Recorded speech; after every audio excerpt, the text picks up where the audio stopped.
বনের বাঘ রাস্তার কুকুরের হাতে মরে না, যে মারতে যায় তাকে চিরে দেয়।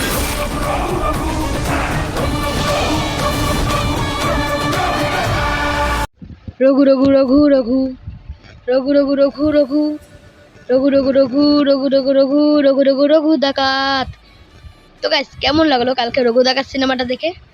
আর বলতে গেলে গাইস, এটা একটা দারুণ সিনেমা হবে। যেমন গ্রাফিক্স কোয়ালিটি, তেমন মানে একটা আলাদাই লেভেলের সিনেমাটা হতে চলেছে এবারে।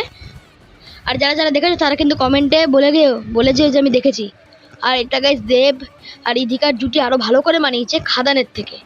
তো আজকে আমরা এটা কিছুটা বলবো, মানে কিছু এর রঘু ডাকাতের ব্যাপারে বলবো। মানুষ সিনেমা হলে গিয়ে সিনেমাটাকে দেখছে, ভালো সিনেমা বলে দেখছে। আর সিনেমাটা থেকে একটা পজিটিভ মানুষের কাছ থেকে শোনা যাচ্ছে, মানে একটা আলাদা খেল দেখাবে। কালকে যেটা আমি বলছিলাম যে এটা খুব একটা ভালো হতে পারবে না, কিন্তু এই ডে 2-তে এসে এটা একটা দারুণ আয় করতে পারে। আমার যতটা মনে হয় আজকে রাতে আর একটা ভিডিও আসবে। আর তো গাইস, রঘু ডাকাত সিনেমাটা অ্যাকচুয়ালি একটা দারুণ একটা সিনেমা হতে চলেছে এবারে। যেমন কোয়ালিটি, তেমন দেবদার মাসেল পাওয়ার, এছাড়াও আর অনেক কিছু আছে সিনেমাটা নিয়ে। তো আজকের ভিডিওটা আমি এর উদ্দেশ্যে বানাতে চলেছি, যেখানে একটা অনেক লোক মিলে একটা টিম, যেখানে ওমকে ব্যবহার করা হচ্ছে সাইড হিরো হিসেবে। যিনি একটা হিরো, তাকে সাইড হিরো হিসেবে ব্যবহার করা হয়েছে। অনির্বাণকে ভিলেন হিসেবে ব্যবহার করা হয়েছে, যে একটা গাইস আলাদা লেভেলে। তো প্রথমেই বলবো গাইস, আমরা একটা গান ব্যাপারে, যে গানটা এবারে একটা দারুণ চমক এনেছে, যার নাম ঝিলমিল লাগে রে। আর দেবের এখানে যে অ্যাকশনটা যে দেখলাম, দেখে একটা আলাদা সিনেমা মানে মনে হচ্ছে। আমি তো কালকে এই সিনেমাটা দেখেছিলাম, একটা আলাদাই লেভেলে লাগলো। বাস প্রথম চলো গাইস বলা যাক ঝিলমিল লাগে রে সিনেমাটার বিষয়। এটা একটা দারুণ গান। আমার যেমন কিশোরীর থেকে এই গানটা আমার শুনতে বেশি ভালো লাগছে। মানে এখানে যেইভাবে পোস্ট করা হচ্ছে, যেই সুন্দরভাবে গ্রাফিক্স কোয়ালিটি, সত্যি গাইস আমার দারুণ লেগেছে এই গানটা। যেমন শুনতে বলে তেমন পুরোটাই ভালোই লেগেছে।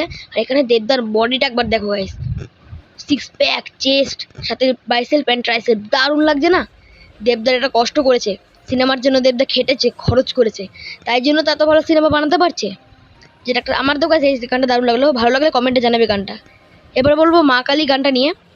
আর গ্যাস, কেউ বলবে এই রাতের দৃশ্যটাকে এখানে দিনের বেলা তৈরি করা হয়েছে? হ্যাঁ গ্যাস, এটা দিনের বেলাতেই তৈরি করা হয়েছে। এত মানে চারিদিক দিয়ে ঢেকে ঢুকে অন্ধকার করে দিচ্ছে। আপনি একটু ধৈর্য ধরলে দেখতে পারবেন এটা কিন্তু দিনের বেলা। রঘু রঘু গানে কিন্তু এটা ভালোভাবে আপনি দেখতে পারবেন। পুরো দিনের বেলা শুটিং হয়েছে এটা। আর রাতের দৃশ্য, যেটা গাইস এরকম মানে একটা আলাদাই ব্যাপার, যে রাতের এত সুন্দর দৃশ্য কি করে করলো। আর ধ্রুব ব্যানার্জি ছবি মানেই তো আলাদা একটা সিনেমা, যে সিনেমাটা গল্প ভালো হবে, প্লাস সব কিছুই ভালো হবে। আর দেবদা মানে তো কিছু বলার নেই। দেব এন্টারটেনমেন্ট ভেঞ্চার্সের মধ্যে এটা একটা অন্যতম বিগ বাজেটের সিনেমা, 8 কোটি টাকার। এটা আমার যেমন এটা 30 থেকে 40 কোটি টাকা আরামসে কভার করে নিতে পারে, ধূমকেতুকে টপকে দিতে পারে যদি এটা 100 দিন ভালো মতো চলে। কিন্তু ধূমকেতুর জন্য তো এটা বাস দিয়ে দিল ধূমকেতুকে। ধূমকেতু আরও আয় করতে পারতো, কারণ ডিসেম্বরে প্রজাপতি 2 আসছে। তার আগে মনে হয় এটা দারুণ একটা বক্স অফিস আয় করতে পারে, কারণ দেবদের কাছে মাঝখানে অনেক সময় আছে এই সিনেমাটাকে ভালো মতো আয় করার জন্য। আর দেখতে পাচ্ছেন শুটিংগুলো কেমনভাবে করছে।